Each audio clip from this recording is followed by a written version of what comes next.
Саламатсызбы балалар? Бүгінгі сабағымыз 2-ші сынып қазақ тілі сабағы 72-ші сабақ. Бүгінгі сабақ көрден алды мен каналыма тіркеліп алыңыздар. Бүгінгі тақырып түбір мен қосымша. Түбір мен қосымшаны ажырата аламын дейді.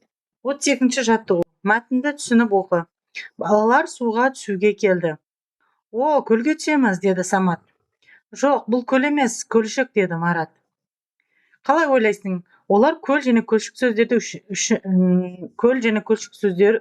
үшін неліктен айтысты? Бұл жерде көл деген сөз үлкен, үлкен көлді айтамыз. Ал көлшік деген сөз, мынайда шік деген жалғау жалғанғанда, бұл кішігірім көлшікті айтамыз, Сонда мағынасы, екі түрлі болып тұр да. Ол үлкен көлді айтып тұр, ал мына жерде көл түбір сөзге шік жалғау жалғаннан кейін, ол кішігірім, кішкентай ғана суда көлшік деп атайды екенбіз. Соған екеуі таласты. Біреу үлкен көл деді, біреу кіші көл деп, көлшік деп осылай айтады екен. Келесі жаттығуымыз 33-ші жаттығу. Көп нүктенің орнына тиісті қосымшаларды қойып, мәтінді көшіріп жаз дейді. Мектепте шахмат үйірмесі бар. Мектепте деген жалғау жалғаймыз, Мына жерде түбір сөз, ал мынау жалғау. Біз сол үйірмеге қатысамыз. Біз сол үйірмеге деген, мына жалғау болады, үйірме деген сөз түбір сөз болады. Біз шахматтан болған жарыста бірінші орын алдық. Жарыста болады. Та деген жалғау жалғанады. Жарыс түбір сөз болады. Осылай та, ге, те деген жалғауларды жалғап жазамыз балалар сөздерге. Көшіріп жазып аласыздар. Келесі жаттығуымыз 34-ші жаттығу. Қайсысы түбір, қайсысы қосымша екенін дәлелде дейді. Бұл жерде түбір сөздер тау, теңіз, үлкен, жуан деген сөздер, Ал мына жерде қосымшалар дық, тік, шы, лар, дер, дай, дей деген қосымшалар айтылады. Мысалы,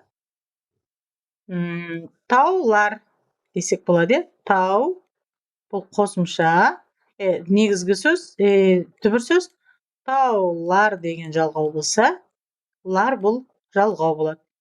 Тау деген жекеше түрде бір ғана жалғыз тауды айтып отырады, Тау деген, бір ғана тау деген сөз, мысалы, бір жекеше тұрса. Ал таулар деп айтсақ, көп тауларды айтамыз, бірнеше тауларды, тауды таулар деп, лар қосымшасы арқылы жалғау айтылады екен түбір сөзге. Келесі жаттығуымыз 35-ші жаттығу. Бұлттардағы буындар мен сөздерден жұмбақ құрастырып жаз дейді, шешуін тап дейді.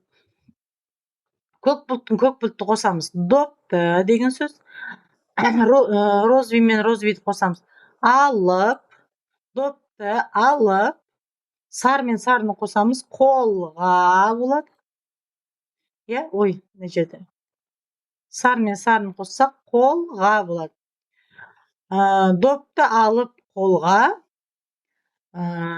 дәл түсірген торға. Дәл түсірген торға болады. Бұл жерде қандай бұл? Жұмбақтың жауабы бұл баскетбол үшін айтамыз, Баскетболшы. Баскетбол деген түбір сөз, шы деген сөз бұл жалғау қосымша болады. Түбір мен қосымшаны осылай ажыратамыз. Баскетбол десе, мысалы, ойнайтын алаңды айтамыз, ал баскетболшы деген сөз айтылса, бұл ойнайтын адамды, баскетбол ойнайтын адамды баскетболшы деп атайды екен. Осылай жазып қойса, түбір мен қосымшаны ажыратыңыздар балалар, осылай. Осымен бүгінгі сабағымыз аяқталды балалар. Каналыма тіркеліп алыңыздар, қоңырау түймесін басып қойыңыздар. Келесі сабақтарда кездескенше сау сәлеметте болыңыздар.